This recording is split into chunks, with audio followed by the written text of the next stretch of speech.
Super, bonsoir, merci à tous d'être là, merci Rebecca. On est ravis, on est super contents. Ça fait plusieurs mois maintenant qu'on a prévu cette rencontre, cette présentation avec Rebecca Bardet, qui est kinésithérapeute et qui va se présenter. Je la laisserai se présenter, bien sûr. Elle est formée et praticienne depuis plusieurs années à la méthode Feldenkrais, qui est une méthode, elle va l'expliquer mieux que moi, mais somatique, à laquelle j'ai été initiée moi-même il y a quelques années déjà, et puis au cours de plusieurs expériences de vie, notamment dans un camping qui proposait Mhm. des activités où il y avait une praticienne Feldenkrais et j'avais pratiqué des séances avec beaucoup de bénéfices pour moi. Puis après, voilà, j'ai un peu laissé tomber, je suis passée à autre chose. Et quand j'ai vu le travail de Rebecca autour de l'intégration des réflexes, parce que Rebecca est aussi formée autour de l'intégration des réflexes et a fait des cours d'IMP avec nous, et quand j'ai vu ce qu'elle avait mis au point en complément et l'inspiration de la méthode Feldenkrais dans toutes les propositions qu'elle fait, aussi bien pour le travail en individuel et en groupe avec les patients dont elle s'occupe en tant que kiné, et aussi dans les formations qu'elle a créées autour de tout ça, je me suis dit, bah, je vais me former avec Rebecca. Donc j'ai suivi une de ces formations plutôt destinée aux enfants, que je vous recommande, mais elle nous donnera toutes ses casquettes et toutes ses activités quand elle se présentera ou peut-être à la fin. Et j'ai été, voilà, ça a confirmé en fait les bénéfices qu'on pouvait obtenir autant pour soi-même en tant qu'adulte et aussi dans notre pratique professionnelle à utiliser ces mouvements qui sont inspirés, issus de cette méthode Feldenkrais.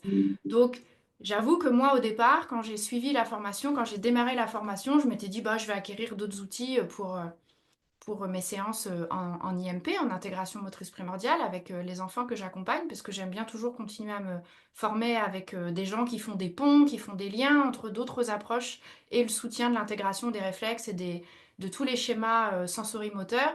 Et puis en fait, j'ai surtout plongé à fond pour moi, parce que Rebecca, elle est très généreuse dans la quantité de fichiers audio et vidéo qu'elle nous communique pour pratiquer nous-mêmes en amont de la formation certaines séances Feldenkrais. Et donc, du coup, j'étais à fond. J'ai beaucoup, beaucoup pratiqué. Et donc, j'ai beaucoup appris aussi sur ma propre organisation corporelle.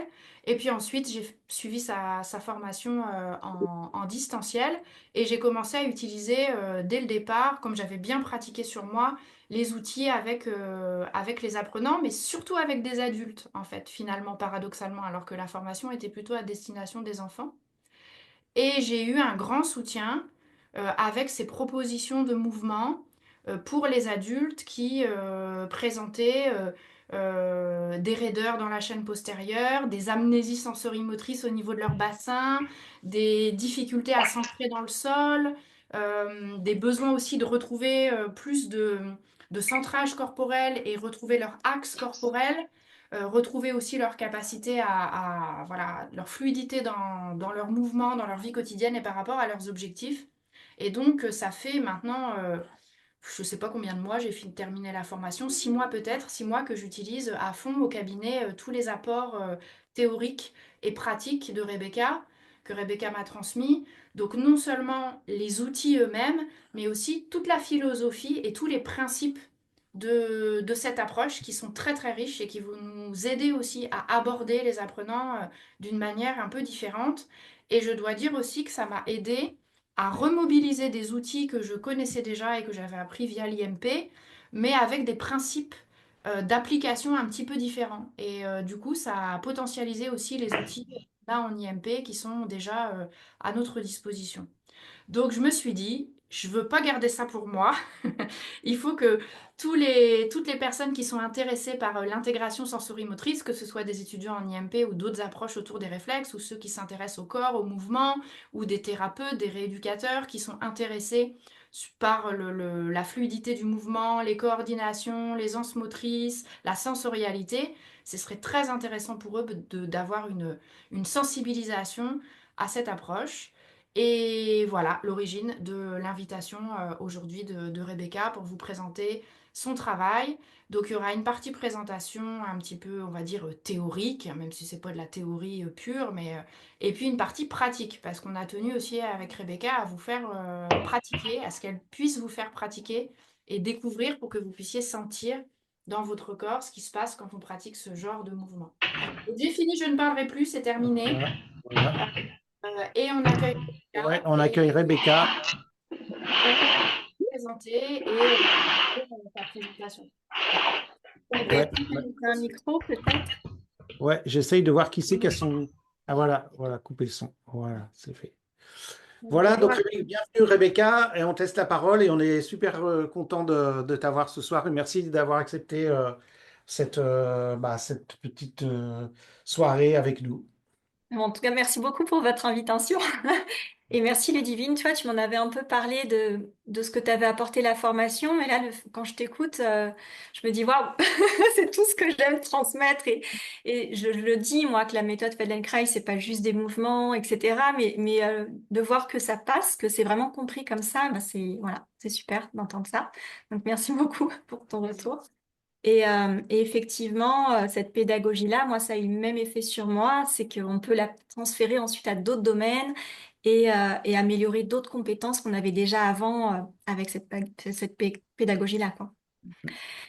Donc, je vais partager mon support qui va m'aider à garder le fil de la présentation. Alors,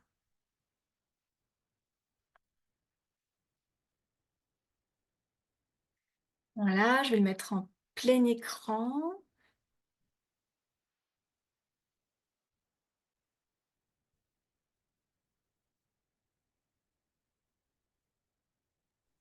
Voilà, j'imagine qu'il s'affiche pour tout le monde. Et puis, si jamais ça passe Alors, pas, ça moi, je s'affiche, décide. mais c'est pas en plein écran. Là, on voit ta. Ah si, ça y est, c'est bon, c'est bon. Donc moi, voilà, je m'appelle Rebecca Bardet, je suis kinésithérapeute et formatrice, donc kiné avant d'être formée à la méthode Feldenkrais, et je ne suis pas praticienne Feldenkrais, pour la personne qui demandait ça. J'ai pas le titre de praticienne parce que j'ai pas fait l'école sur 4 ans. J'ai fait des cursus parallèles, donc j'ai fait 2 ans avec Françoise Figuère, j'ai fait 3 ans. Donc Françoise Figuère, elle était elle-même kiné, j'ai commencé avec elle, donc elle était kiné et praticienne Feldenkrais et Feldenkrais Trainer, c'est un stade au-dessus. Donc j'ai commencé avec elle, qui avait une vision très fonctionnelle, très kiné de la méthode Feldenkrais. Donc moi, c'est bien, ça m'a aidé à faire une transition. Et ensuite, j'ai continué avec Russell Delman. Donc là, il était aussi Feldenkrais Trainer. Et puis lui, il avait une pratique très personnelle de la méthode Feldenkrais. Il a intégré à la méthode Feldenkrais la méditation de pleine conscience et le focusing, une technique d'auto-hypnose. Donc ce cursus de 3 ans était sur le focusing, la méditation et la méthode Feldenkrais. Et ensuite, avant de continuer à la méthode Feldenkrais, je me suis formée au réflexe archaïque avec vous. J'ai suivi trois formations, c'était en 2018 avec vous. Et ensuite, je suis allée me former en Allemagne avec Jérémy Kravs. Et lui, c'est la méthode Feldenkrais appliquée à la neuropédiatrie. Euh, Parce que la méthode Feldenkrais, moi, dans mes 5 premières années de formation, donc je travaillais beaucoup avec les patients douloureux chroniques. Donc, j'arrivais très facilement à le pratiquer en groupe, en individuel, avec des adultes. Quand j'ai commencé la pédiatrie il y a 10 ans, donc j'ai aussi tout un cursus de formation en kiné pédiatrique. Il m'a fallu un temps d'ajustement pour savoir comment l'appliquer avec les enfants. Et c'est là où j'ai fait la formation sur les réflexes archaïques, où déjà j'ai trouvé un peu plus d'outils pour travailler avec les enfants. Et ensuite, quand j'ai fait la formation de 2 ans avec Jérémy Krauss, c'est là où j'ai vraiment pu affiner le guidage par le toucher, euh, inspiré de la méthode Feldenkrais, et du coup adapté à la neuropédiatrie. Donc là, c'est vraiment une initiation, puis c'est la même chose dans mes formations, des formations de 2 ou 3 jours. Pour moi, ça reste des initiations, des présentations de la méthode Feldenkrais. Moi, en tout, si on cumule tout, j'ai plus de 8 années de formation juste dans la méthode Feldenkrais, de formation continue. Donc c'est vraiment une méthode qui s'apprend, qui demande du temps pour vraiment intégrer comme tu l'as fait pour soi en premier. Je pense que c'est une méthode qu'on ne peut pas transmettre si on ne la vit pas pour soi. On peut cette méthode-là l'intégrer de différentes manières. On peut très bien extraire des mouvements et proposer juste des mouvements. Et puis ça peut être très bien, hein. Mais pour moi, du coup, ça reflèterait pas forcément la méthode Feldenkrais. Si c'est juste prendre un ou deux mouvements et les copier-coller. Mais du moment que ça apporte des bénéfices, il n'y a aucun problème. C'est juste que pour moi, c'est pas, voilà, c'est pas du Feldenkrais. Donc dans ma pratique actuelle, je continue toujours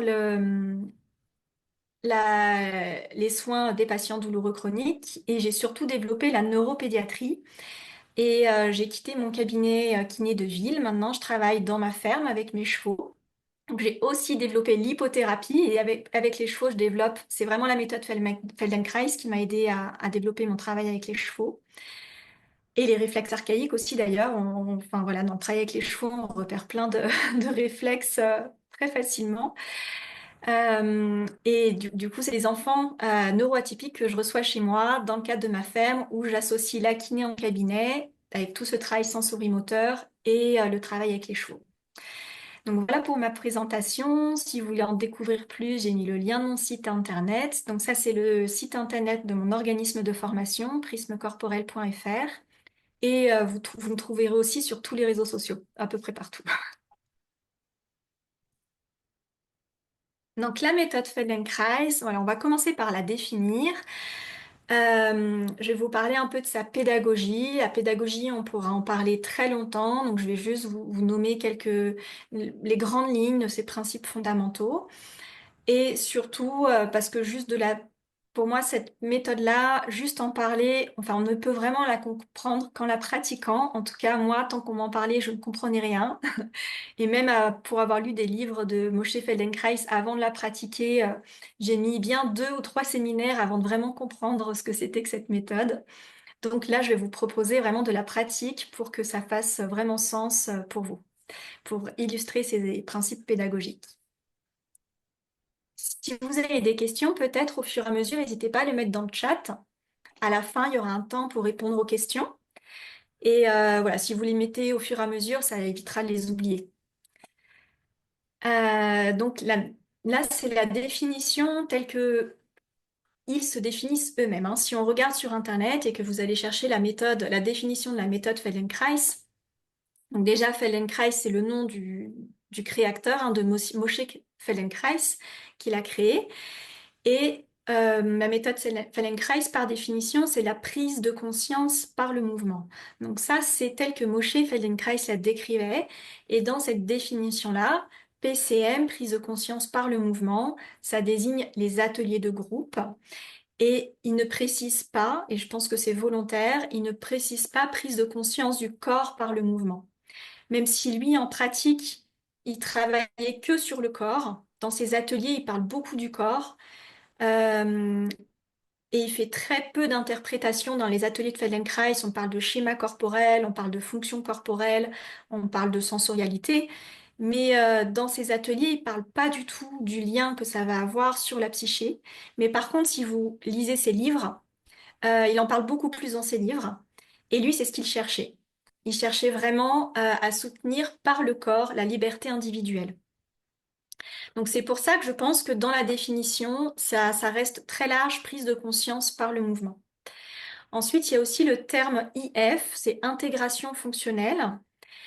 Et ça, c'est les séances individuelles. C'est le nom donné aux séances individuelles pour transmettre la méthode Feldenkrais. Donc la méthode Feldenkrais, elle peut se transmettre soit par le mouvement guidé verbalement, soit par le toucher. Mais les deux suivent la même pédagogie, la même approche, les mêmes mouvements.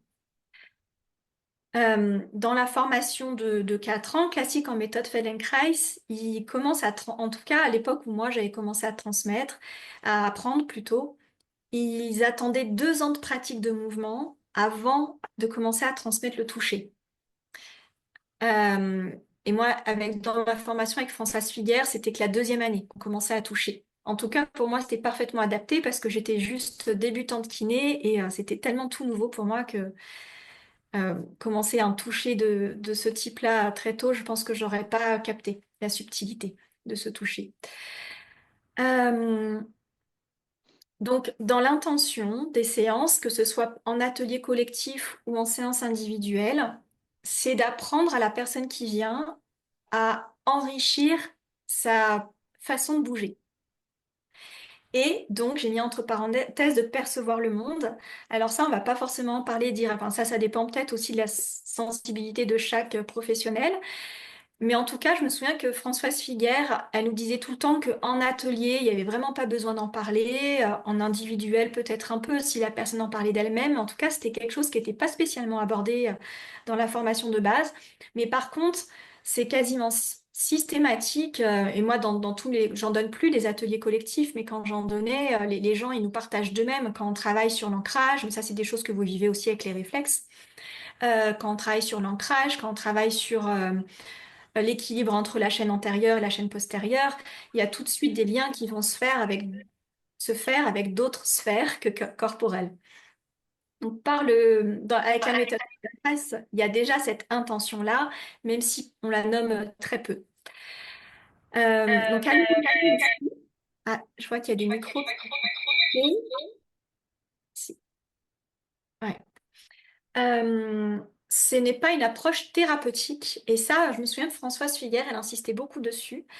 Euh, parce que donc moi j'ai mis plus pédagogique, mais c'est moi qui ai mis le mot pédagogique. Je sais même pas si les praticiens Feldenkrais seront d'accord avec ça. Mais en tout cas, tout leur vocabulaire tourne autour de leçons de mouvement, euh, d'apprentissage et pas de soigner ou d'être thérapeute.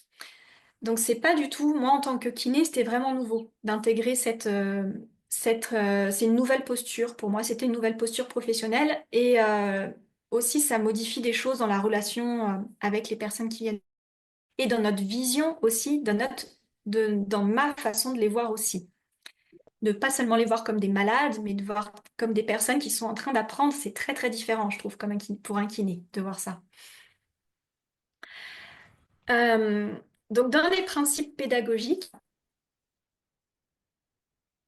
l'un des grands principes fondamentaux, c'est de réaliser le mouvement avec attention.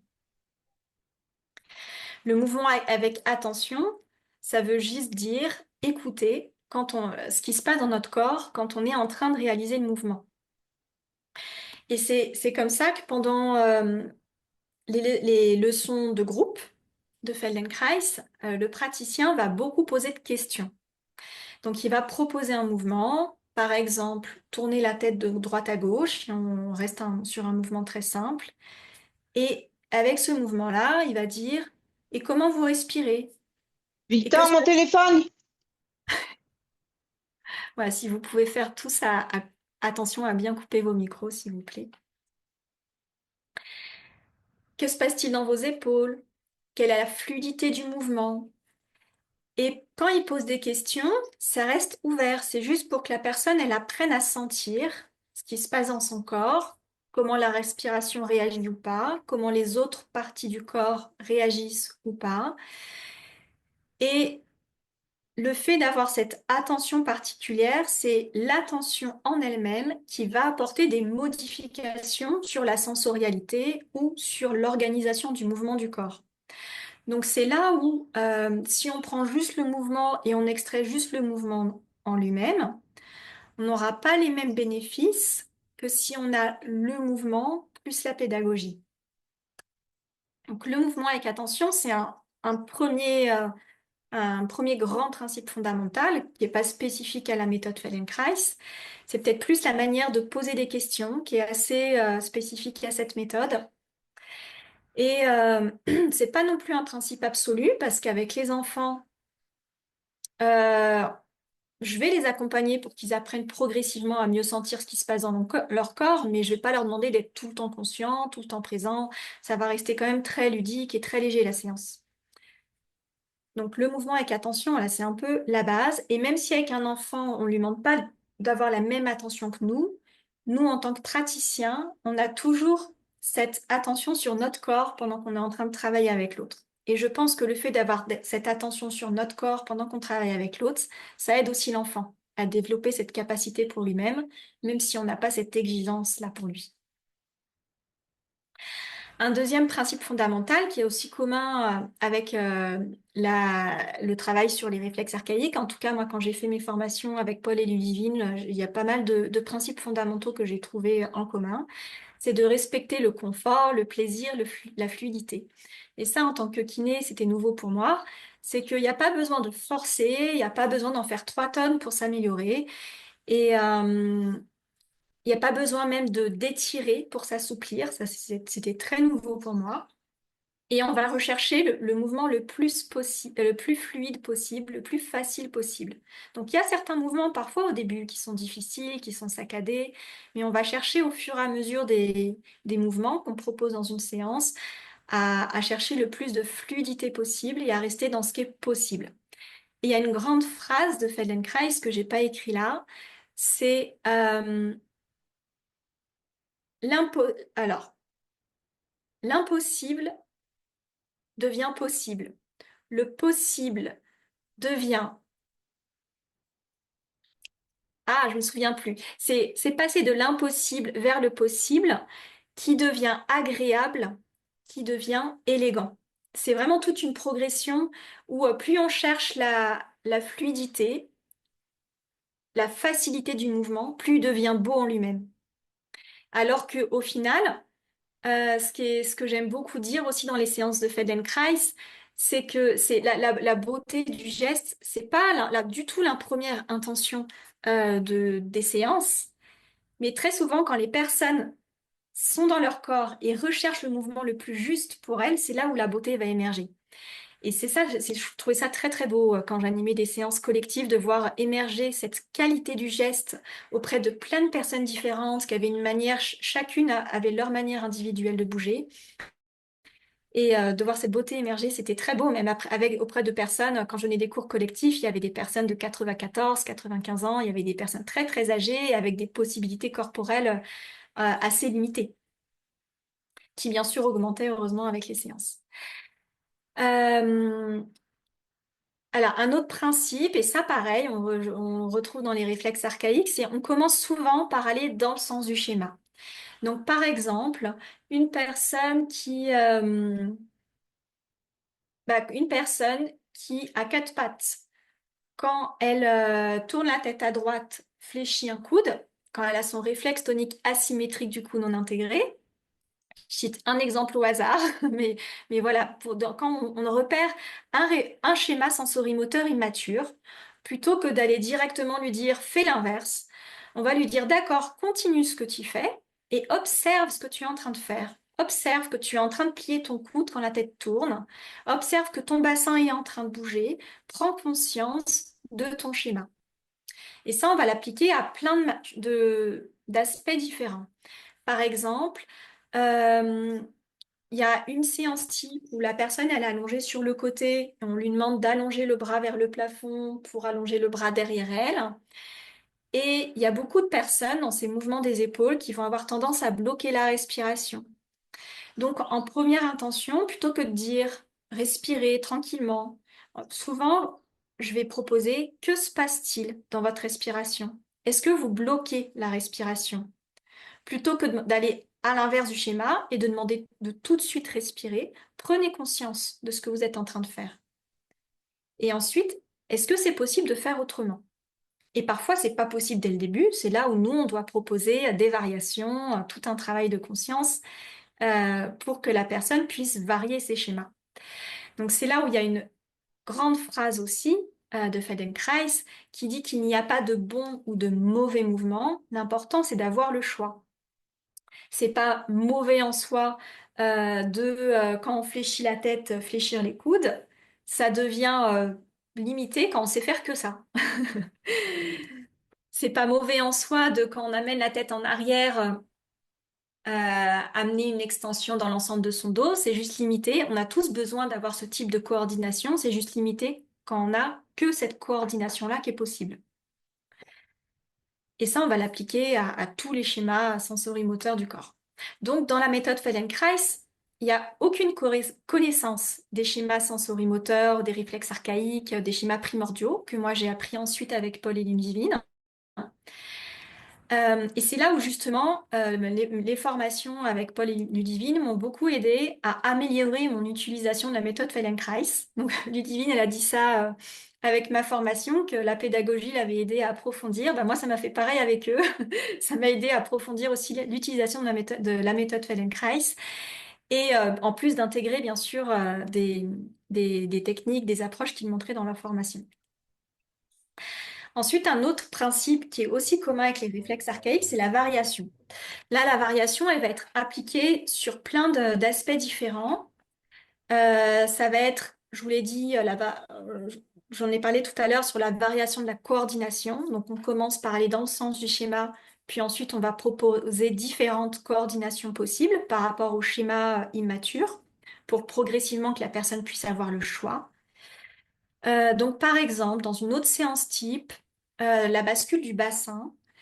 Quand on fait cette séance-là allongée sur le dos, quand on propose à la personne de venir faire une anté, une rétroversion du bassin, nous, on va chercher à voir comment le mouvement se répartit dans l'ensemble du dos et comment la tête ressent le mouvement du bassin. Donc ce dont je vous parle, ça parle aussi de la phrase «Si chaque partie du corps joue bien son rôle, le tout peut mieux fonctionner».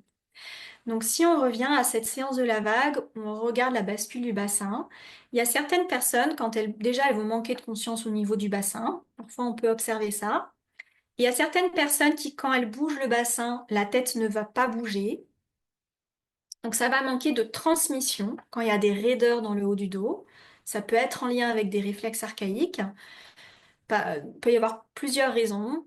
Le réflexe de Moro peut gêner la transmission du mouvement, par exemple, et figer toute cette ceinture scapulaire.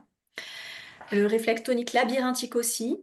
Souvent, par exemple, chez une personne qui a un réflexe tonique labyrinthique non intégré, quand on propose une bascule du bassin, c'est des personnes qui vont avoir tendance, quand le bassin va en antéversion, la personne va rentrer le menton. Il va être soit tout en flexion, soit tout en extension dans ce mouvement-là. C'est pas seulement le réflexe tonique labyrinthique qui peut expliquer ça, c'est aussi des personnes qui ont appris des schémas, comme la méthode Pilates. Donc encore une fois, faire ce schéma-là tout en flexion, tout en extension, c'est pas du tout mauvais en soi. C'est juste que normalement, de manière physiologique, quand on demande une bascule du bassin en antérétroversion et qu'on demande au reste du corps de rester souple, la personne, elle doit être capable de faire un petit oui avec sa tête, en position allongée sur le dos. Et quand il y a une antérétroversion du bassin, quand le pubis descend, ça va allonger la colonne vertébrale vers le bas, donc le menton va descendre. Et quand le pubis monte, le menton va monter. Donc ça, c'est plein de choses qu'on va regarder. Et ensuite, on va regarder aussi dans ce mouvement de vague si la personne, elle est capable de faire ce mouvement de vague juste avec l'appui des pieds dans le sol, ou est-ce qu'elle utilise à chaque fois ses abdominaux. Et là encore, le réflexe tonique labyrinthique, il va avoir une influence dans la possibilité de la personne d'utiliser soit les abdos, soit les appuis des pieds dans le sol. Une personne qui a un réflexe tonique labyrinthique non intégré, très souvent, elle a du mal à utiliser l'appui des pieds dans le sol et elle fait tout avec sa chaîne antérieure. Et selon ce qu'on va observer dans ce mouvement fondamental de vague, de bascule du bassin, on va ensuite proposer différentes variations ou différents mouvements pour que la personne elle puisse varier ses schémas et aussi pour améliorer la transmission du mouvement dans l'ensemble du corps. Donc pour améliorer la bascule du bassin, on va par exemple proposer des mouvements de rotation au niveau des hanches, des mouvements des omoplates, ou parfois on va aussi proposer des mouvements, d'expérimenter différentes coordinations entre la bascule du bassin et la position de la tête. Et c'est là où on peut aller dans le sens du schéma. Si une personne, à chaque fois qu'elle fait une rétroversion, elle abaisse le menton, on va lui dire, d'accord, vous faites ce mouvement-là, allez dans ce sens-là. Et comment vous respirez quand vous faites ça? Quel effort vous faites? Que se passe-t-il dans vos épaules? Et maintenant, faites l'inverse. Et très souvent, on ne va pas donner la bonne solution. On va poser plein de questions et on va laisser la personne faire sa propre expérience. Et donc en amenant des variations dans les coordinations, là dans cet exemple-là, des variations de coordination entre le bassin et la tête, mais on va aussi amener des variations de vitesse, des variations d'amplitude, On va aussi utiliser le mouvement dans l'imagination et des variations, dans l'idéal, des variations de position. Donc, pour améliorer cette fonction d'enroulement, de bascule du bassin et de transmission de la colonne, dans ce que moi j'avais appris avec Françoise Figuère, dans ma première formation, c'est que pour améliorer une fonction, il faut la travailler dans minimum 3 positions différentes. Donc, par exemple, allongé sur le côté, assis et allongé sur le dos. Ou allongé sur le dos, assis sur une chaise, debout. Donc voilà pour ce principe de variation qui s'implique à plein d'aspects différents, donc à l'amplitude, à la vitesse, j'ai oublié de dire la direction du mouvement aussi, on va souvent varier la direction du mouvement, on va varier les coordinations, on va varier la position de départ, et je crois que j'ai tout dit dans les variations possibles.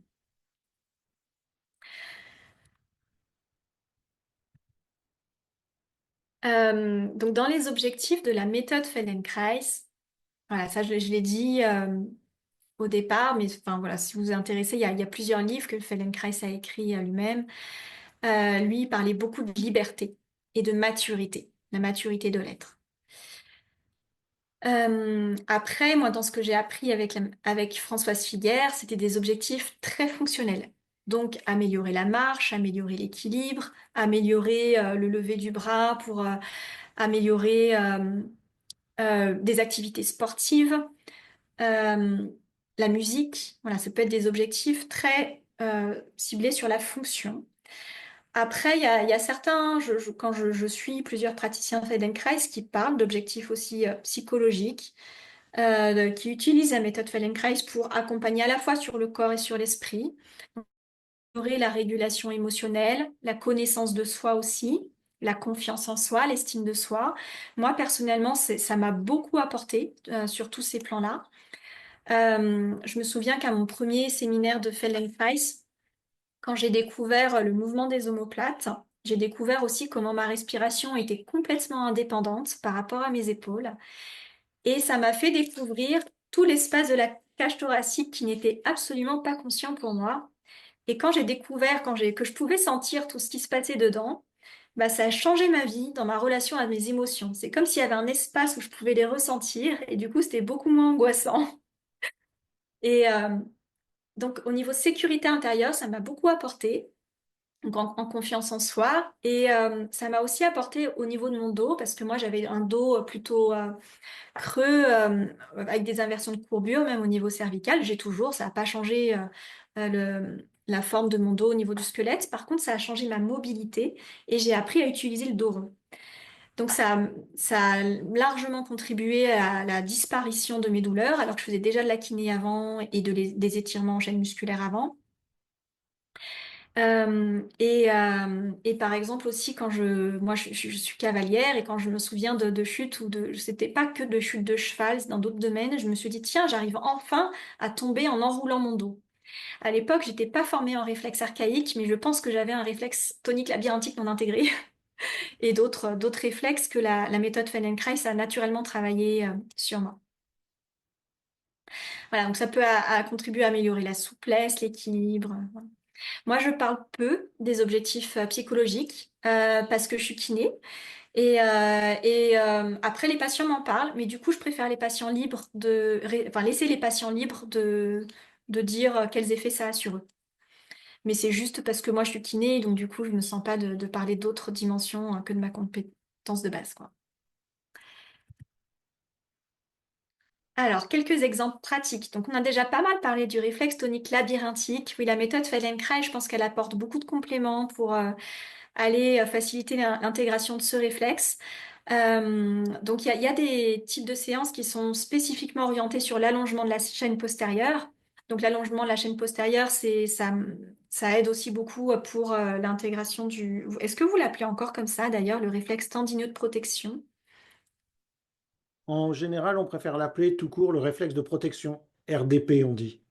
Oui, Ouais. réflexe de protection. Ok, oui, moi je trouve ça plus juste parce que réflexe tendineux de protection en kiné, c'est juste le réflexe qu'il y a dans chaque tendon, chaque Ouais, partie c'est du corps. pour ça. Je pense que Ouais. c'était parti d'une erreur, enfin de quelque chose qu'avait dit Paul Denison en Brain Gym, parce qu'il a dû confondre ou il était parti de cette histoire-là, mais ce dont il parlait, c'était plus ce qu'on appelle maintenant réflexe feu rouge et feu vert, que justement c'est un professeur de Feldenkrais qui avait nommé ça comme ça et qui Mhm. correspond à ce qu'on préfère appeler nous un réflexe de protection. Donc avant, voilà, on dit le RDP, réflexe de protection. Ouais. Ok. Donc voilà, c'est des mouvements qu'on peut utiliser pour ce réflexe-là. Et après, dans l'intégration du réflexe tonique labyrinthique, moi, ce que j'ai observé, autant auprès des enfants que des adultes, c'est des enfants qui bougent tout en monobloc, qui manquent beaucoup de dissociation des ceintures, qui, quand on leur demande de rouler sur le côté pour venir se rasseoir, vont toujours avoir les deux jambes collées, sans dissociation entre les deux membres inférieurs et vous manquez beaucoup de richesse de mouvement en général. Et donc, il y a vraiment beaucoup, beaucoup de mouvements pour ce réflexe-là, sur toute la dissociation des membres inférieurs entre eux, sur le mouvement des omoplates, les mouvements sur la respiration aussi, parce que c'est un mouvement qui va beaucoup impacter le mouvement du diaphragme. Donc voilà, enfin, ça, c'est un schéma qui demande beaucoup, beaucoup de travail différent, enfin plein de mouvements, de types de mouvements différents. Pour le réflexe tonique asymétrique, du coup, la méthode Feldenkrais, bah, c'est là où elle va apporter, c'est surtout son travail de coordination sur toutes les variations qu'elle va amener pour affiner l'intégration de ce schéma. Moi, je le travaille beaucoup en pédiatrie, ce schéma-là. Je travaille avec enfin, c'est des choses que vous faites aussi, à partir du quatre pattes, à partir du rampé, et allongé sur le dos, dans plusieurs positions différentes. Et même de petite sirène à petite sirène. Je travaille beaucoup de petite sirène à petite sirène parce que c'est petite sirène, je ne sais pas si tout le monde connaît. T'as qu'à dire deux mots ce que c'est. Ouais. La La position position, assise. peut-être qu'on appelle ça aussi assis. Peut-être que vous pouvez montrer vous. Je ne sais pas Ah si bah c'est oui, oui, les oui. Bah, sur ouais. le côté. Attends, je me mets comme ça. Si on parle bien de ça, de la position de la petite sirène, Ça, quand oui. on est comme Voilà, ça, c'est ça. Et il et y a puis qu'on beaucoup va de séances de passer, mouvement. voilà, Voilà. voilà, comme ça. Ça, Donc c'est quelque chose que j'utilise c'est beaucoup. quelque chose qu'on utilise beaucoup dans ce qu'on appelle les retournements et ça mobilise énormément de choses. Ouais. Et parce que moi, je me souviens, la première formation en kiné pédiatrique que j'avais fait, c'était pour les nourrissons. Et en fait, dans les guidages manuels, elle nous disait que quand il y avait un réflexe, c'est le seul réflexe dont on parlait dans les formations de kiné pédiatrique, c'était le réflexe tonique asymétrique du cou. Et quand il est atypique, le bébé, il va pas alterner, il va manquer d'alternance entre le côté ouvert et le côté fermé. Absolument. Et ça, c'est quelque chose qu'on peut beaucoup retravailler dans ce passage-là de petite sirène à petite sirène. Et souvent, c'est une position facile chez les enfants qui manquent d'attention ou qui n'ont pas trop envie, pas motivés. Je trouve que c'est une position où on peut ramener plein de jeux. Donc, j'aime bien travailler avec ça en plus. Le réflexe de Galant aussi, parce qu'il y a tout ce travail sur les inclinaisons. Voilà, je vais pas tout pouvoir travailler tout pouvoir développer dans ce webinaire, mais euh, ouais, il y a pas mal de séances sur l'inclinaison, sur le travail de dissociation, d'apprendre à dissocier les parties du corps, puis de les relier entre elles, pour faciliter l'intégration, la maturation de ce schéma. On va arriver à l'exemple pratique du jour. Et peut-être avant l'exemple pratique, je peux répondre si déjà il y a des questions.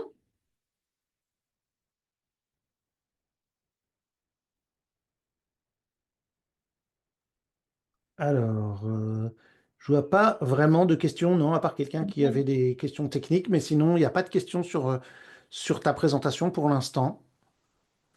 Ouais, Si j'en vois quelqu'un veut pas. poser une question, voilà, et puis sinon, on enchaîne avec la pratique. Donc pour la pratique, vous pouvez vous allonger sur le dos. On va parler de la réaction de Landau. Donc la réaction de Landau, moi je me souviens que on avait vu dans la formation avec vous pas mal de mouvements. Donc il y a des mouvements peut-être que vous avez déjà expérimentés. Là c'est surtout pour vous faire expérimenter la pédagogie de la méthode Feldenkrais. Et vous pouvez commencer à allonger sur le dos. Et après, quand vous reviendrez ainsi, en fait, pour améliorer cette réaction-là, cette maturation du tonus des extenseurs, on ne fait pas que ça, bien sûr, on fait l'Enkrais et on reviendra dessus après.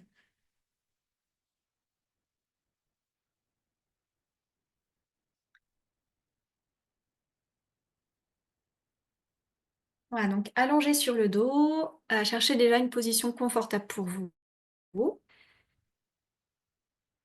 Et prenez le temps de sentir quelle empreinte votre corps laisse sur le sol.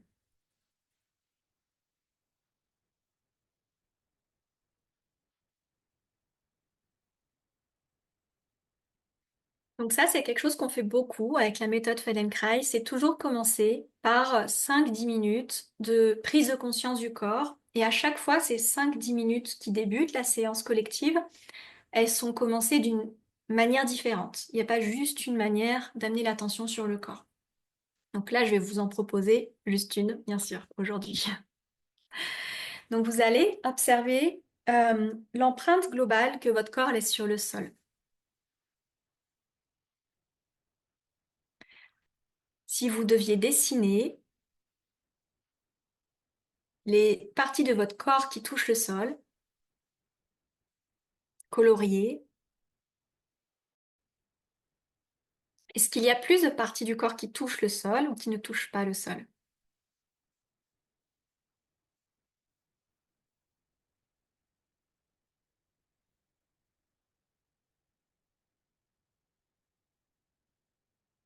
Et ce qui est important, c'est pas ce qui est vrai, c'est pas grave si vous ne savez pas forcément répondre à la question. Ce qui est important, c'est juste d'apprendre à sentir et à se poser des questions, à écouter.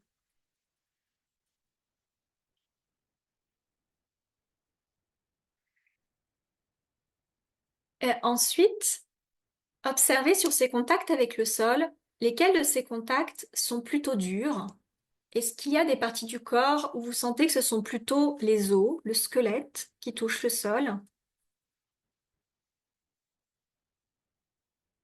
Est-ce qu'il y a des zones qui touchent le sol où vous sentez que c'est plutôt mou?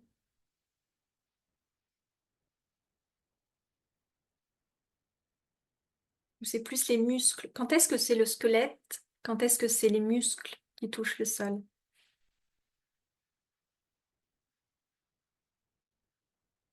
Et est-ce qu'il y a des différences entre les deux côtés?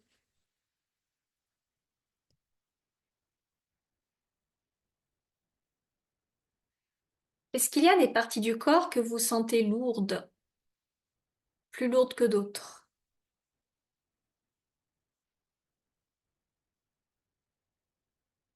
Est-ce qu'il y a un côté qui paraît plus lourd que l'autre? Ou est-ce que le bas du corps paraît plus lourd ou plus léger que le haut du corps? Parfois c'est la tête qui paraît lourde, parfois c'est les jambes, ou juste une jambe, ou juste une partie du corps.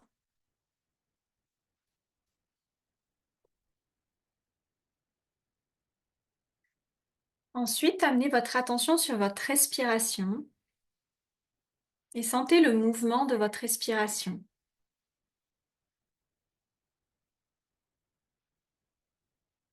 Où va le mouvement spontané de votre respiration?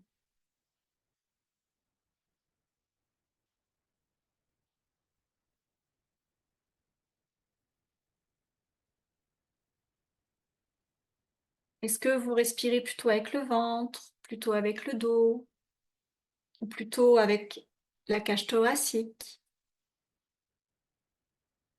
Est-ce que c'est différent à chaque fois?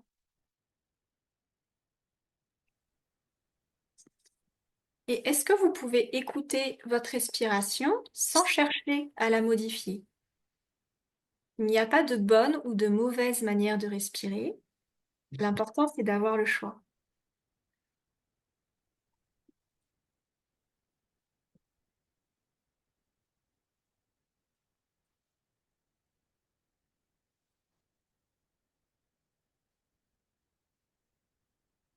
Vous pouvez maintenant vous allonger sur le ventre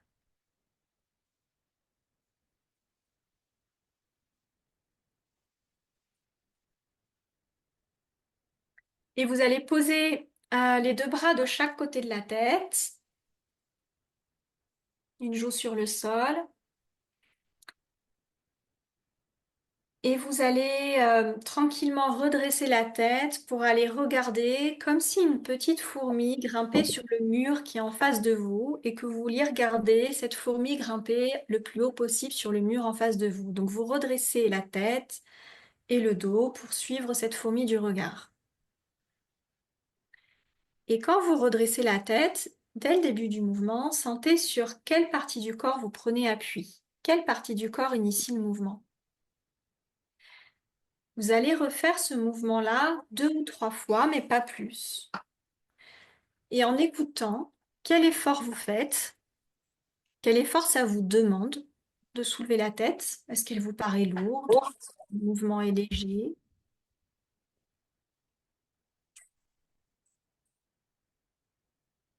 Et quelle partie du corps prend appui?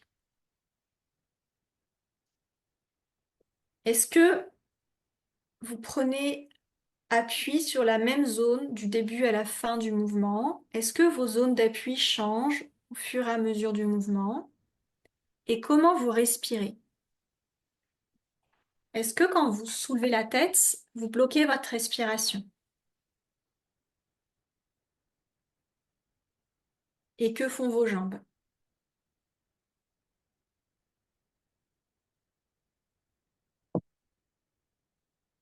Et faites une pause.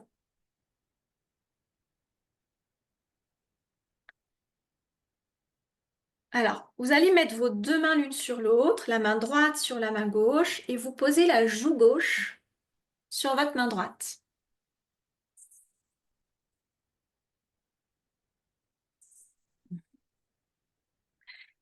Et vous allez glisser l'épaule droite et l'omoplate droite vers l'oreille droite. Et ensuite, vous accompagnez le retour du mouvement.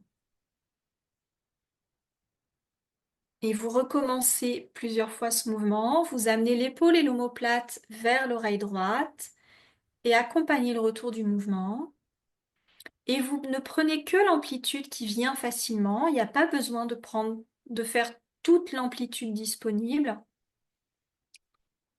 En général, Feldenkrais, il disait faites maximum 70% maximum de l'amplitude maximum. Donc vous pouvez faire que 50%, 40%, 60% de l'amplitude maximum.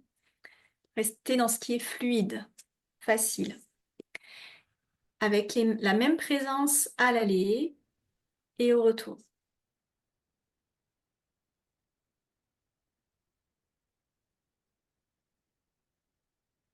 Comment est la respiration?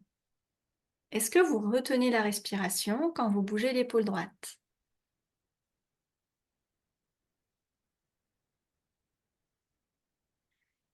En gardant la tête tournée à droite, vous allez faire le même mouvement à gauche.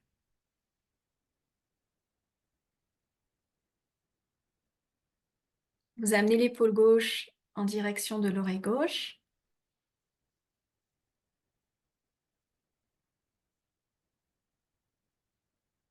Et vous accompagnez le retour du mouvement.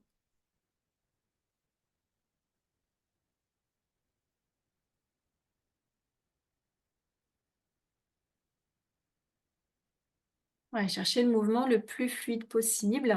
Parfois, il y a des saccades dans le mouvement et c'est normal, hein. C'est souvent quand on a des tensions que le mouvement est saccadé.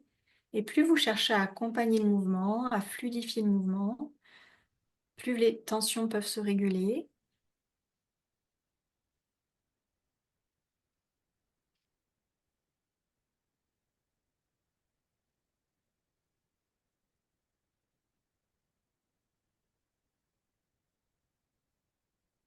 Comment est la respiration quand vous bougez l'épaule gauche? Est-ce qu'il y a des différences entre l'épaule gauche et l'épaule droite? Est-ce qu'il y a l'une des deux épaules qui avait l'air d'avoir un mouvement un peu plus saccadé que l'autre?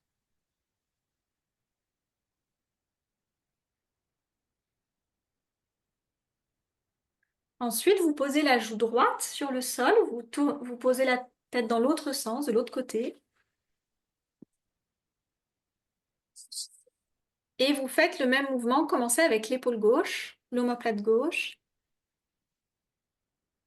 Donc l'omoplate, cherchez à bien visualiser l'omoplate qui glisse sur les côtes, sur la cage thoracique et qui revient à sa position de départ.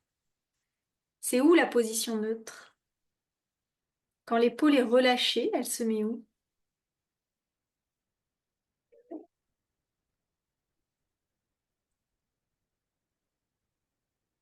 Puis faites le même mouvement avec l'épaule droite.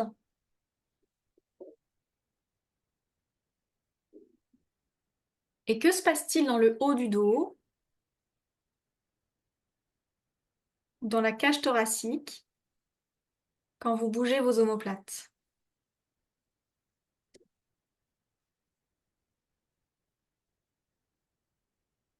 Et ensuite, vous allez alterner. Il y a une omoplate qui glisse vers l'oreille et qui revient. Et quand l'omoplate revient, l'autre monte vers l'oreille.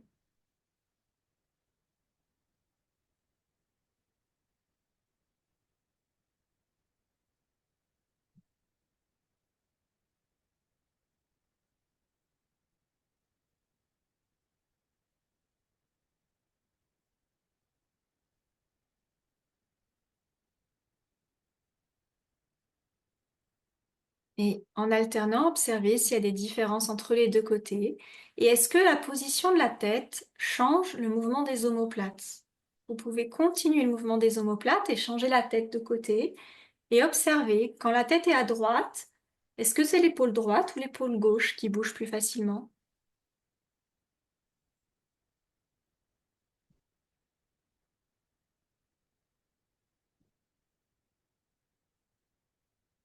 Et faites une pause. Arrêtez le mouvement. Ensuite, vous allez soulever le coude droit du sol. La tête et les mains restent posées.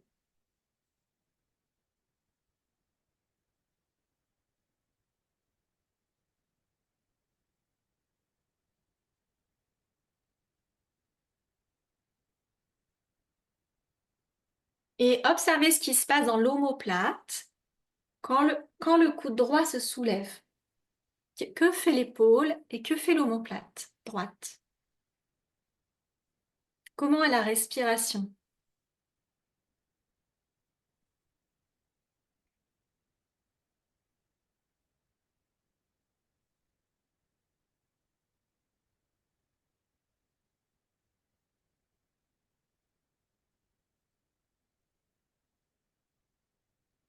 Et où va le poids du corps? Est-ce que vos contacts ou vos appuis changent quand le coude droit se soulève?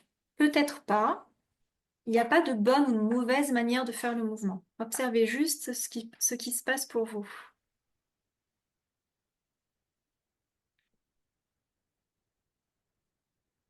Et ensuite, toujours avec la joue gauche posée, la tête tournée à droite, soulevez le coude gauche.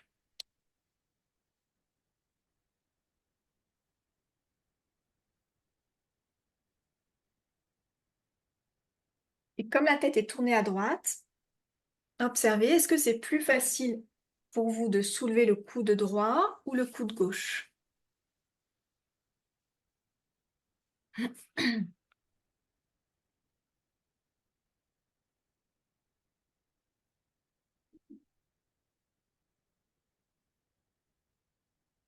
Et changez la tête de côté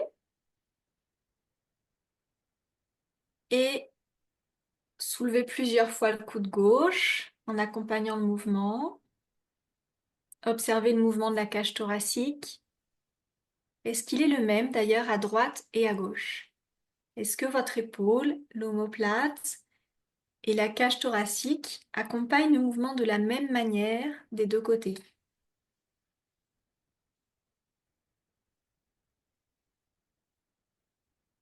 En gardant la tête tournée à gauche, soulevez le coude droit.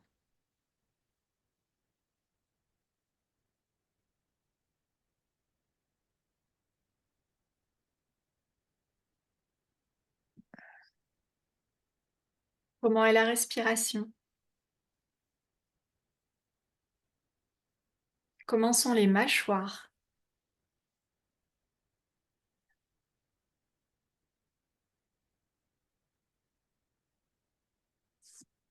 Et maintenant, soulevez les deux coudes en même temps.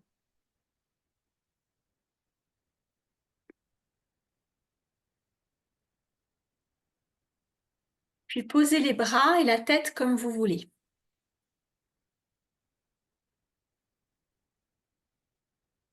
D'ailleurs, vous pouvez revenir sur le dos une petite minute et sentir les effets des mouvements allongés sur le dos.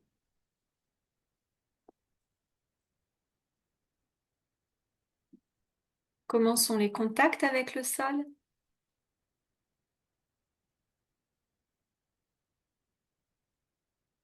Comment se répartit le poids du corps par rapport à tout à l'heure?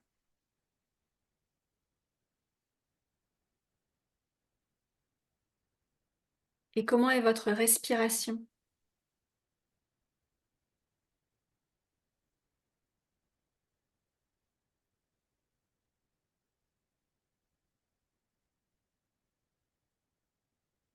Alors, vous pouvez revenir sur le ventre,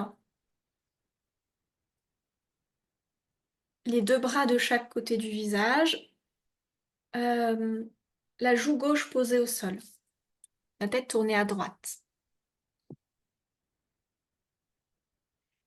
Et maintenant, vous allez soulever le genou droit sans soulever le pied droit.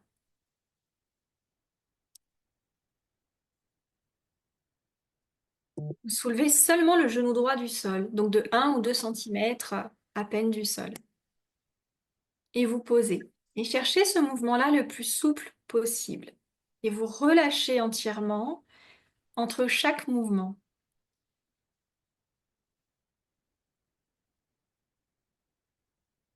Comment est la respiration?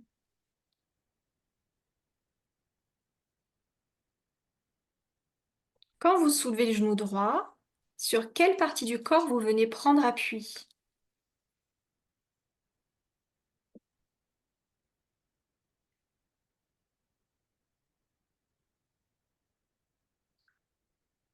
Relâchez le genou. Soulevez la hanche droite.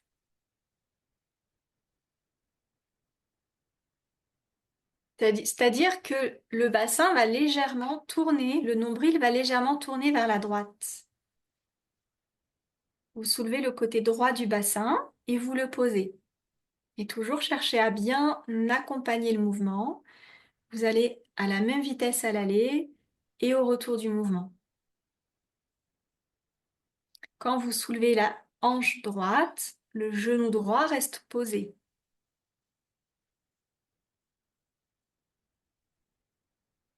Comment est la respiration?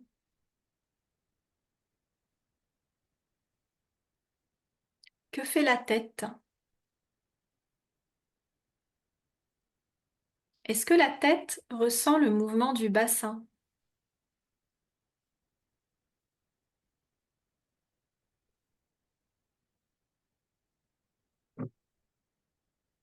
Relâchez la hanche droite. Maintenant, soulevez la hanche droite et le genou droit en même temps. Le pied droit est posé. C'est dans le salon. Soulevez la hanche et le genou de 1 ou 2 centimètres du sol. Vous prenez ce qui vient facilement. L'amplitude n'est C'est la pas conférence. grande. Si vous pouvez juste couper.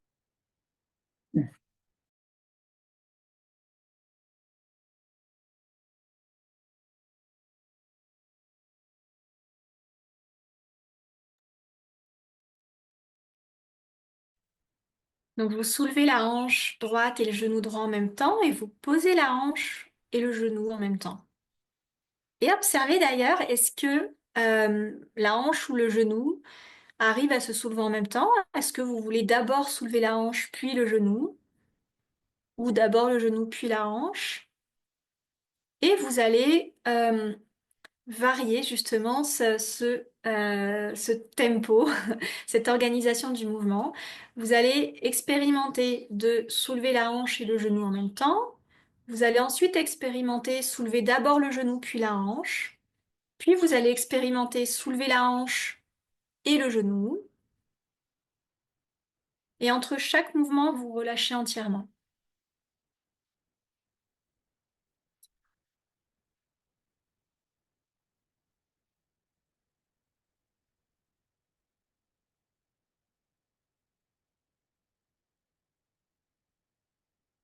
Comment est la respiration? Et laquelle de ces coordinations est la plus facile pour vous? Faites une pause.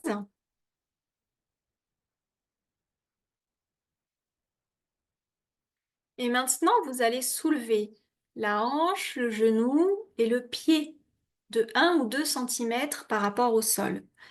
Donc, c'est toute la longueur du membre inférieur droit qui se soulève à peine du sol. L'amplitude n'est pas l'intention. C'est juste le schéma, la manière dont on va s'organiser le mouvement. C'est là où nous mettons, nous, notre attention. Donc, quand vous soulevez l'ensemble de la cuisse droite, du genou et de la jambe droite et du pied droit, de quelques centimètres par rapport au sol, sur quelle partie du corps vous venez prendre appui? Et comment est votre respiration?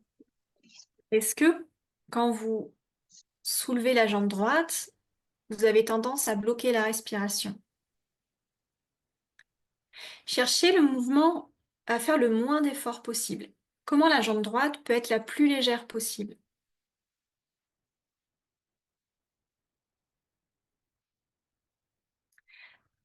Relâchez la jambe droite et tournez la tête à gauche. Et la tête tournée à gauche, donc la joue droite posée sur le sol, continuez le même mouvement de la jambe droite. Vous soulevez la cuisse, le genou, la jambe, le pied, de quelques centimètres à peine du sol, et vous accompagnez le retour du mouvement, vous relâchez entièrement. Est-ce que le mouvement est plus facile quand la tête est tournée à droite ou quand la tête est tournée à gauche?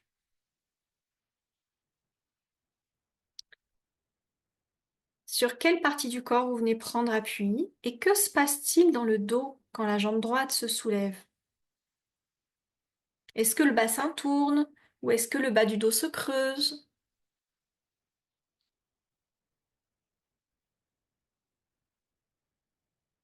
Ensuite, vous allez varier l'écart de la jambe droite par rapport à la jambe gauche. Parfois, la jambe droite, elle va être collée à la jambe gauche et vous soulevez la jambe droite. Ensuite, vous écartez la jambe droite de la jambe gauche et vous continuez de soulever la jambe droite dans différentes positions. Et observez, est-ce que la jambe vous paraît plus légère ou moins légère?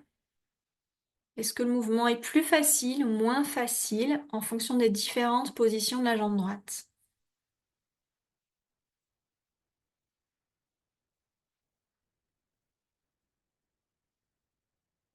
Et faites une pause. Et ensuite, vous allez vous faites le même mouvement à gauche. Donc, vous gardez la tête tournée à gauche et vous soulevez. Vous allez commencer d'ailleurs par soulever le genou gauche, comme on l'a fait à droite.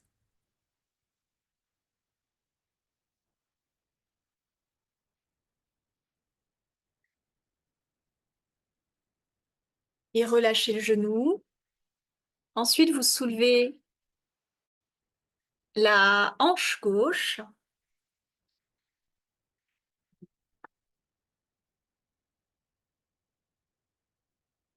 Et le genou reste posé.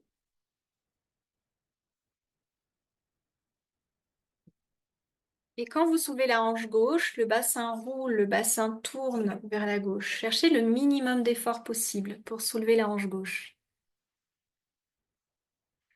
Ensuite, vous soulevez la hanche gauche et le genou gauche.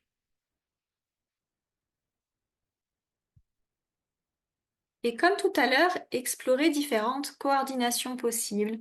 Parfois, c'est la hanche qui se soulève avant le genou. Parfois, c'est le genou qui se soulève avant la hanche.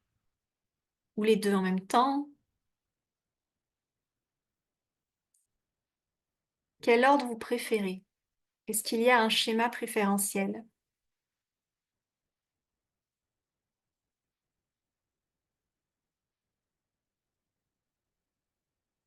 C'est mon petit garçon qui vient toquer à la porte. Ensuite, vous allez soulever la hanche gauche, le genou gauche et le pied gauche en même temps.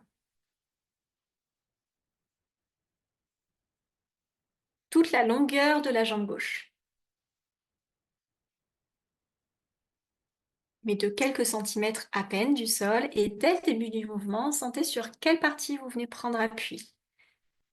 Et observez aussi dès le début du mouvement, est-ce que l'organisation du mouvement est la même entre la jambe gauche et la jambe droite? Et si vous sentez des différences, c'est normal. On a tous des asymétries.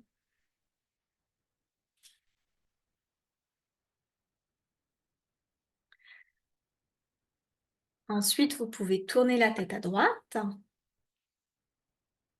et vous continuez de soulever la jambe gauche. Et comme tout à l'heure, vous pouvez varier la position de la jambe gauche.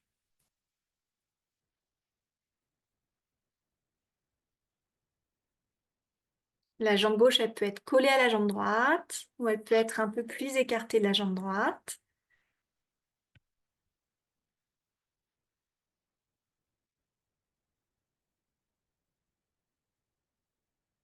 Et faites une pause.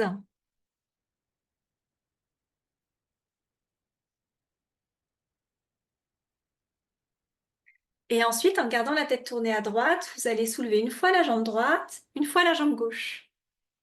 Vous alternez entre les deux côtés.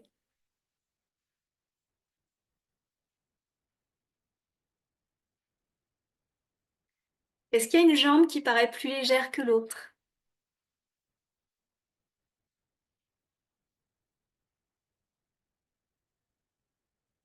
Est-ce que ensuite vous tournez la tête de l'autre côté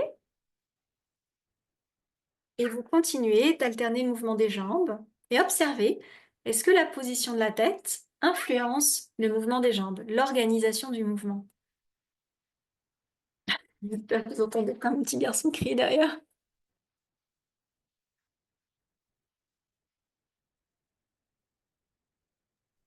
On l'entend pas.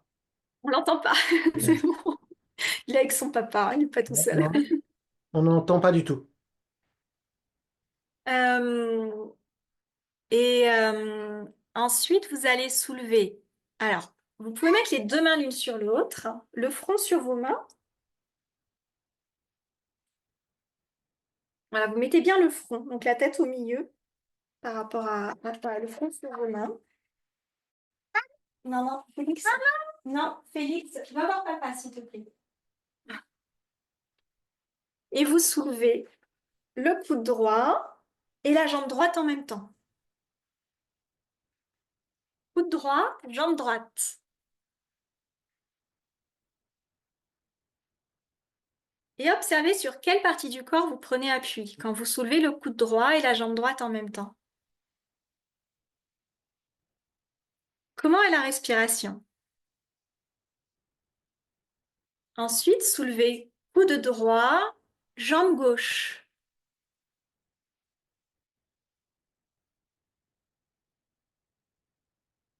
Est-ce qu'il y a l'une des deux coordinations qui est plus facile pour vous que l'autre?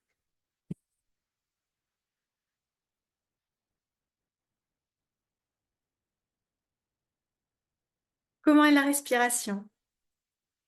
Ensuite, soulevez coude gauche, jambe gauche.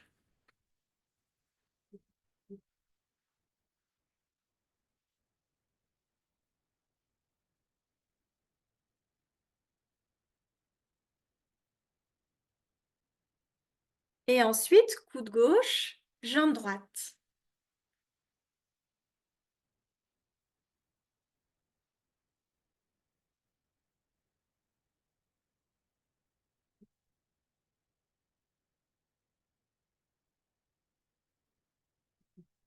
Et ensuite, soulevez les deux coudes, mais pas les jambes. Que se passe-t-il dans les omoplates? Et à chaque fois, accompagnez le retour du mouvement. La tête reste posée, soulevez juste les coudes, mais pas la tête. Comment est la respiration?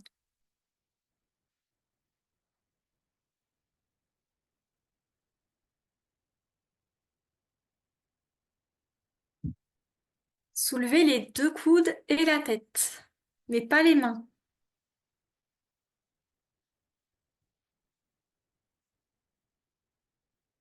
Quelle partie du corps prend appui? Dès le début du mouvement, dès que vous commencez à soulever les coudes et la tête, sentez votre prise d'appui, voilà, qui initie le mouvement. Sentez comment c'est l'appui qui initie le mouvement de redressement du dos. Ensuite, soulevez les deux coudes, mais pas la tête, les deux coudes et la jambe droite. C'est là où, avec les enfants, je fais tout un jeu de Jacques Adi. Les deux coudes et la jambe droite, soulevez les deux coudes et la jambe gauche, soulevez les deux coudes et les deux jambes, mais pas la tête.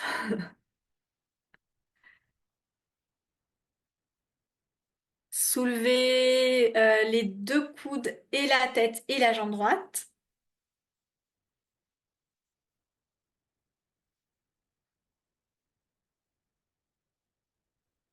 Soulevez le coude droit, la jambe gauche et la tête.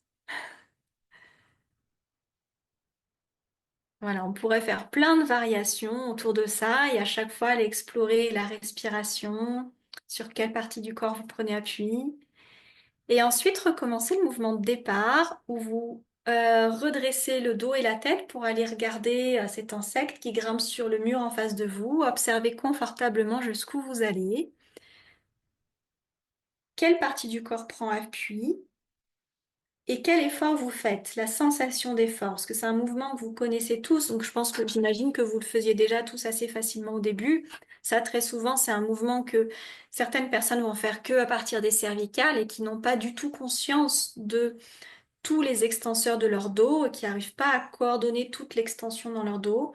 Et donc là, avec cette séance-là, on va amener, là, je vous ai proposé quelques variations, mais en vrai, il y a plein de séances pour faire ça. L'idée, c'est d'aller aider la personne à prendre conscience de comment prendre appui sur son bassin pour soulever tout l'ensemble du dos, comment utiliser tout l'ensemble de son dos et des omoplates pour soulever la tête.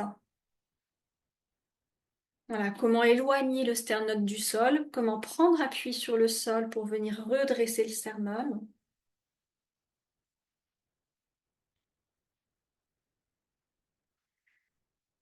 Et ensuite, vous pouvez revenir sur le dos et sentir les effets des mouvements allongés sur le dos. Et ce que j'aime bien faire sentir dans cette séance, c'est que là, on a travaillé tout un schéma en extension.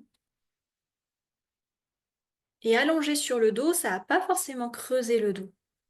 Alors, ça a des effets très différents d'une personne à une autre. Il n'y a pas une bonne manière de vivre ces mouvements-là ou une bonne manière de ressentir ces mouvements-là.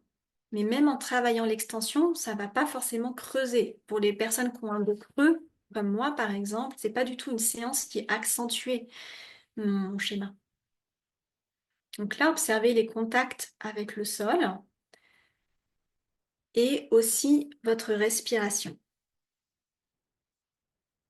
Le fait d'avoir travaillé tout ce schéma en extension, est-ce que ça a eu une influence sur votre respiration? Est-ce qu'elle descend plus dans le ventre ou au contraire, est-ce qu'elle monte plus dans la cage thoracique? Ou est-ce qu'elle va plus dans le dos? Et peut-être qu'elle est la même qu'au début. Observez juste pour vous les différences. Comment vous respirez maintenant?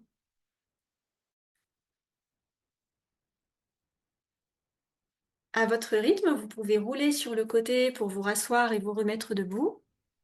Et prenez quelques instants pour sentir les effets des mouvements debout, dans la marche, la position des épaules, la direction du regard aussi. Où va votre attention spontanément quand vous êtes debout? Et ensuite, on va prendre un petit temps d'échange.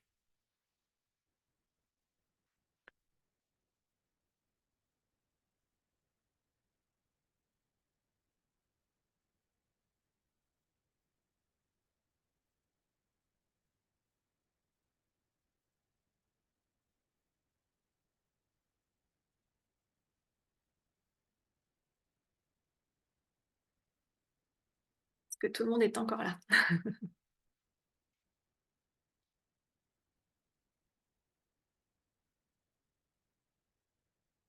Alors, à un moment donné, il y a eu un commentaire, mais il a disparu, c'est étonnant.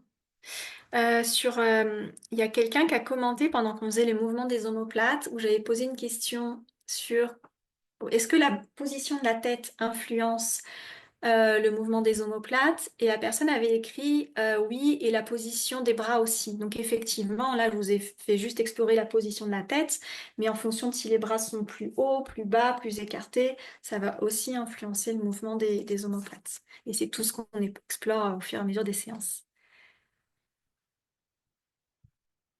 Voilà, si vous avez des retours, des questions, est-ce que vous avez senti des différences avant-après? Je suis curieuse de savoir. Est-ce que ça amène des éléments nouveaux, Est-ce que ça éveille une curiosité? Ben, moi, j'ai beaucoup apprécié, enfin, j'ai découvert le chose que c'est un mouvement que je connaissais pas avec toutes ces variantes-là. Je le connaissais de manière plus basique. Et évidemment, on explore le lando et donc on travaille l'extension. Mais j'étais très surpris quand tu nous as fait remettre sur le dos de ce que tu as dit, Mm. qu'effectivement, on a fait de l'extension et pourtant on va se sentir plus relâché en flexion. En fin de compte, le dos est plus enraciné dans le, enfin tout le corps est plus enraciné dans le sol. On pourrait imaginer l'inverse, mais je l'avais jamais fait. Moi, j'avais exploré sur le ventre, mais sans repasser sur le dos et donc sans observer ce sur quoi tu as mis l'accent, sur le fait qu'on travaille l'extension, mais c'est pas pour ça qu'on va se retrouver le dos creux après ça. Et ça, Ou c'est le dos très raide. intéressant. Et c'est très important parce que les kinés, parfois, on a peur de travailler l'extension. En pédiatrie, avec tous ces schémas d'extension, parfois, on a peur, c'est genre le truc qu'il faut pas, le truc mauvais. Alors que, justement, ce que j'aime beaucoup dans cette phrase de Feldenkrais, c'est qu'il n'y a pas de bon ou mauvais mouvement. L'important, c'est d'avoir le choix. Et que en Feldenkrais, ce qu'on va beaucoup chercher à travailler, c'est la régulation du tonus. Et qu'en améliorant la fluidité, même si on va que dans un sens, vu qu'on travaille beaucoup sur l'accompagnement du mouvement et le relâchement entre chaque séance, et ben à la fin du séance, qu'on soit que dans la flexion ou que dans l'extension, à la fin de la séance, il y a toujours une meilleure régulation entre la flexion et l'extension. Là, pour moi, c'était très nouveau avec la méthode Feldenkrais. Plus de prise de conscience de ma cage thoracique, à la fin une respiration plus vague sur le dos, plus de prise de conscience du haut du dos sur le sol. Oui. Et ça, c'est très souvent le cas avec cette séance. Et c'est ce que je disais souvent quand je demande ces séances, ce type de mouvement-là à des personnes en cours collectif qui ne pratiquent pas de yoga ou qui n'ont pas d'autres méthodes. Très souvent, ils vont soulever que la tête comme ça, sans utiliser toute la cage thoracique. D'ailleurs, moi, c'était avant la méthode Feldenkrais, c'était une zone vraiment floue que je sentais absolument pas. Et cette séance va vraiment améliorer l'utilisation de cette zone. Bah super, un autre commentaire, c'est passionnant. Depuis longtemps, je pense que je devrais m'intéresser au Feldenkrais. Ça va me faire passer à l'acte, tant mieux, si ça vous donne envie. Ouais. Je veux bien faire un retour, Rebecca. Moi, j'ai perçu surtout les différences entre droite et gauche sur mon maillon faible qui sont les glissements des omoplates. Et, et effectivement, la rotation de la tête a un impact sur ce qui se passe. Et aussi, j'ai remarqué, enfin, une manière pour moi de remarquer au-delà des tremblements sur les relâchements ou des saccades sur les relâchements, qui sont une manière de remarquer que voilà, je suis pas forcément très à l'aise avec le mouvement. C'est aussi que quand je monte et que je lève mes omoplates, je suis obligée de caler mon inspire et mon expire dessus. J'ai du mal à garder une respiration normale, en fait, fluide, autonome par rapport au mouvement que je suis en train de faire. Et donc, quand je monte mon omoplate, par exemple, vers l'oreille, j'inspire et quand je la redescends, j'expire. Mais si j'essaye de respirer, d'avoir des cycles respiratoires normaux, dissociés du mouvement, c'est beaucoup plus difficile pour moi sur cette zone-là. C'est moi, en tout cas, moi j'étais complètement, avant, j'associais tout le temps la respiration au mouvement des épaules. Et il y a que dans cette méthode-là où on m'a dit qu'on pouvait dissocier. Avant, c'est comme si on n'avait pas le choix, il fallait, que c'était la bonne solution de souffler quand on enroule et d'inspirer quand on fait ça. Donc c'est une coordination qui est utile, qui est très bien, mais en vrai, on gagne beaucoup plus en liberté quand on apprend à dissocier. Donc c'est des conditionnements en fait, hein, à défaire, quoi. Et ça n'empêche pas, une fois qu'on a défait ces conditionnements, de souffler en roulant et d'inspirer. Ça n'empêche pas de continuer le schéma quand c'est utile. Ouais, des conditionnements ou des incapacités. Enfin, en fait, moi, je pense que là où je manque de choix, c'est soit je respire pas du tout, soit je cale pour m'aider à penser Oui, à respirer ma respiration sur le mouvement. oui. Et donc, bah, le choix enfin, l'espace de liberté qui me manque, c'est de pouvoir juste, sur ce mouvement-là particulièrement, continuer à ce que ma respiration soit spontanée pendant que j'écoute mon mouvement. Et ça, c'est encore difficile pour les mouvements des omoplates.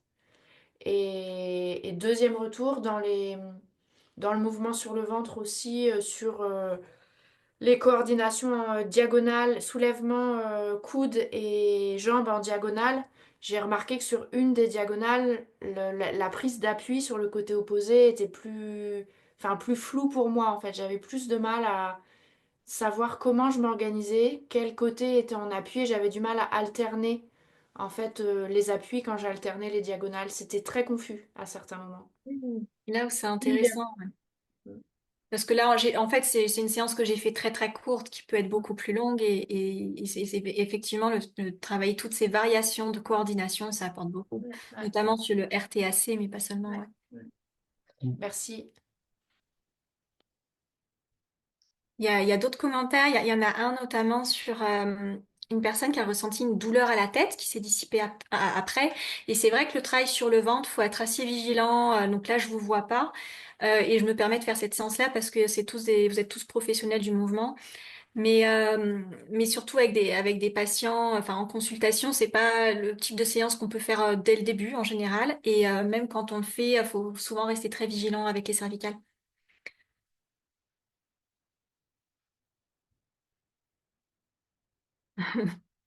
Il y a une personne qui a qui a trouvé la séance très relaxante. Voilà, ça a des effets différents sur chaque personne. Non, mais c'est très intéressant. Moi, j'aime ce croisement avec évidemment les schèmes des réflexes. Ici, je sais bien que Feldenkrais, il a fait des centaines et des centaines il appelle ça des leçons. Ici, ce qui est intéressant pour moi, c'est que évidemment, on peut passer toute notre vie à étudier le Feldenkrais j'encourage tout le monde à le faire, évidemment, c'est très intéressant.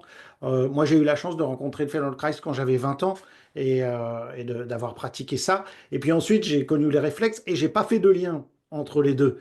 Et ce n'est qu'après, quand j'ai redécouvert le Feldenkrais plus tard, Et Thomas Anna? voilà, Ouais. par l'approche de Thomas Hanna, l'éducation somatique, que lui, il retravaille sur des schèmes spécifiques liés au stress et en particulier liés au réflexe, que je me suis dit, et là je me redis la même chose en vivant ça avec toi, mais bon sang, on peut explorer comme ça tous les schèmes des réflexes. Les réflexes, ce sont en fin de compte des schèmes basiques qu'on a présents génétiquement et on peut tous les explorer pour pouvoir, comme tu dis, avoir un choix sur chacun de ces schèmes. Et tu vois, ce qu'on fait en IMP, on dit souvent en IMP qu'un des buts qu'on a, c'est de lever les amnésies sensorimotrices pour ramener plus de conscience sensorimotrice.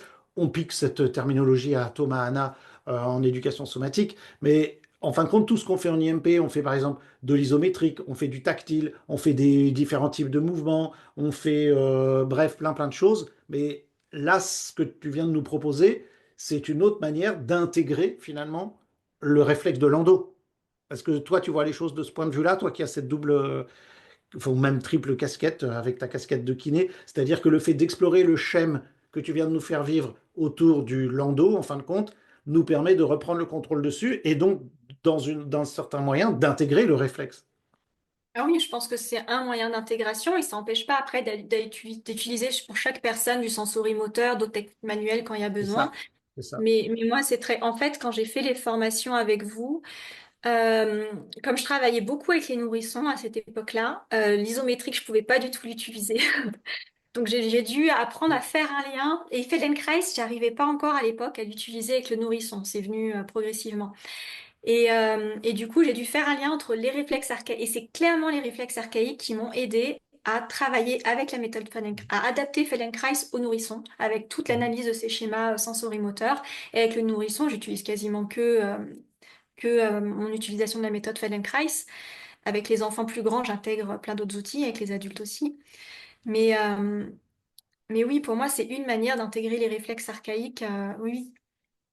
Ouais, c'est super. Et Est-ce que par contre, la connaissance des réflexes m'a énormément aidé à cibler, à prioriser. Enfin, ça a énormément aidé mon analyse du mouvement, quoi. oui, oui, oui, c'est super. Et est-ce que toi, tu t'es penché sur l'idée je suis désolé parce que Ludivine, elle a fait la formation avec toi et pas moi, donc peut-être que j'ai posé une question dont je devrais avoir la réponse, d'explorer d'autres schèmes réflexes, le Moro, le RTAC, le RTSC, le RTL, tout ça. Je suppose qu'il y a plein de possibilités pour explorer plein de trucs. Je veux dire plein de mouvements de Feldenkrais par rapport à Oui, chaque type de réflexe. voilà, c'est ça. Ouais, ouais. Oui, oui, oui, oui, bien sûr. Après, moi, dans ma formation, je fais pas forcément le lien. Euh, je dis pas cette séance-là, c'est pour intégrer ça. Voilà. Mhm. Je dis plutôt voici les réflexes, voici comment les tester. Non, non, Félix, j'ai bientôt fini. Tu retournes avec papa, s'il te plaît. Euh, Et, euh, et du coup, pour intégrer, vous pouvez faire tel mouvement. Mais les mouvements de Feldenkrais, en fait, ils sont. Un mouvement de Feldenkrais va travailler sur plusieurs schémas. ok, ok, ok. C'est long pour ton enfant. Bon, super, Mais super. c'est super. Je On pense que va. c'était Ouais, une bonne organisation, enfin une bonne ouais, ouais. sensibilisation. Et merci beaucoup pour la partie, enfin, de ne pas avoir pris trop de temps non plus pour la partie théorique pour qu'on ait le temps de pratiquer parce que je pense que c'est vraiment essentiel. Et on serait vraiment ravis. Pour l'instant, rien n'est fait encore, mais si vous avez des demandes particulières à faire à Rebecca, en fait, moi, j'ai une demande particulière à lui faire. C'est que j'aimerais qu'elle puisse venir chez nous faire une formation pour nous initier quand même un peu plus que cette mini sensibilisation à sélectionner en fait quelques leçons, quelques mouvements issus de la méthode Feldenkrais les plus en lien avec euh, ce que tu, ce que tu estimes qui compléterait bien le bagage et les outils d'un accompagnant en intégration motrice primordiale. Parce que ce qui est chouette, c'est qu'on t'a pas fait tout le cursus jusqu'à la certification, mais tu as un bon échantillon bonne vue quand même de faire en IMT. Tu as ouvert ton colis. Il y a un peu, je pense. Et voilà, et l'idée, ce serait de pouvoir te faire intervenir pour que tu nous enseignes certains mouvements en lien avec ce qui nous intéresserait le plus de pratiquer selon toi. Moi, j'ai déjà ma petite idée de ce que j'aimerais que tu nous enseignes en présentiel, parce que là, je trouve que ce serait très intéressant de faire ça avec toi en présentiel. Et donc, ce que je vous demande à tous qui écoutent cette conférence, soit en direct ou soit ceux qui écouteront le replay, c'est de venir vers nous, Mhm. de nous dire si vous avez de l'intérêt ou pas pour que Rebecca qu'on puisse monter en fait et organiser cette formation que tu animerais. Est-ce que vous avez un intérêt pour ça? Est-ce que vous trouvez ça chouette? Et puis après, si on a suffisamment de retours positifs de votre part, bah, nous, on se penchera avec Paul sur Mhm. l'organisation et puis on cherchera à ce que Rebecca nous fasse une place dans son planning pour l'inviter à Caen ou ailleurs, on verra, ou à Paris, ou enfin, on verra où ce sera le plus simple, quoi. Vous pouvez vous inscrire sur la newsletter de l'IMP si vous allez sur reflex.org. En bas de la page d'accueil, il y a la newsletter et on envoie de temps en temps des newsletters sur les prochains invités. On va revoir les cours avec Tim Anderson. C'était un énorme succès. Là, on avait 90 personnes. C'était un énorme succès il y a quelques mois, donc il revient. Il y a 100% des gens qui ont suivi le cours sur le fascia et la respiration qui veulent refaire un cours avec lui. Donc, on va redonner une autre formation sur cet expert mondial du fascia David Lesondac. David Lesondac. Et voilà, et si un jour Rebecca est partante pour faire quelque chose, ce sera avec un Avec grand tout plaisir. plaisir. Ah, Ouais, ouais, elle a dit oui, oui, J'avais oui. parlé elle a un peu de Kevin, mais oui, j'ai plein d'idées, comment faire le lien avec, en tout cas, les réflexes qui sont vus dans votre premier séminaire, au cœur C'est du ça, mouvement, c'est ça, votre c'est ça. premier Ouais, séminaire. ouais, Voilà. ouais. Et le lien avec la méthode Feldenkrais, oui. Ah ouais, ouais. Mm. Après, j'ai plein de demandes aussi, et puis tu diras si ça te paraît cohérent, parce qu'il faut pas non plus trop dénaturer ton travail, et puis rester sur quelque chose d'approche aussi des schémas globaux. Je pense que c'est quelque chose qu'il faut garder en tête parce que c'est très important. Et je vois Après, il que y a des gens qui sont... Émilie, elle dit, pour avoir déjà eu la chance de suivre une de ses formations, donc de Rebecca, Ouais. un gros oui, parce que Émilie, elle est ostéopathe, accompagnante en IMP, Mm. et elle a suivi des cours avec toi, et donc elle dit un gros oui, parce qu'elle voit les liens qu'il y a à Et faire. elle s'occupe de... Elle accompagne des personnes qui sont douloureux chroniques aussi, Ouais, comme ouais, toi. Donc, ouais. Et super. bah, je pense que Merci à tous, hein. mission accomplie. Ouais, merci, c'était Merci beaucoup à vous tous. Oui, ouais, j'étais une très super contente. présentation. Eh ben, on vous libère. Bonne soirée à tous. Merci Rebecca. On se tient au courant pour la suite Ouais. et bravo pour ton travail et à bientôt, j'espère.